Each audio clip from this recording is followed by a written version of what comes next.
اور یہ لاہور کی سرزمین کو یہ شرف حاصل ہے۔ آج اگرچہ ہم تو اجمیر شریف آپ کی بارگاہ میں حاضر نہیں ہو پائے، لیکن لاہور کی سرزمین کو یہ شرف حاصل ہے کہ حضرت خواجہ معین الدین چشتی اجمیری رحمۃ اللہ علیہ سفر کرتے کرتے لاہور کی سرزمین پر بھی تشریف لائے، اور حضور سیدی ٹاٹا گنج بخش علی اجمیری رحمۃ اللہ علیہ کی صحبت میں آپ نے چند ماہ گزارے۔ وہ حجرہ اعتکاف جو آج بھی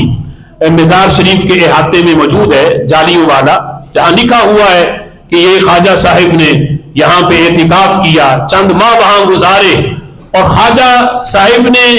چند ماہ وہاں جو چلہ کاٹا، اور جب واپس جانے لگے تو داتا صاحب سے جو انہیں فیض ملا، پھر جاتے ہوئے انہوں نے جو شعر کہا، گنج بخش فیض عالم مظہر نور خدا، نا بسارا پیر کامل کامل آرا رہنما۔ داتا صاحب سے فیض اسے ملتا ہے جو داتا صاحب اس نیت سے جائے، داتا صاحب کو مردہ گمان کر کے نہیں، زندہ گمان کر کے جائے، جس کا یہ نظریہ اور عقیدہ ہو کہ یہ مٹی سے مٹی نہیں، یہ آج بھی فیض دیتے ہیں، تو جو یہ نظریہ لے کے خواجہ صاحب کی طرح وہاں بیٹھ جائے تو داتا صاحب اسے محروم نہیں کرتے۔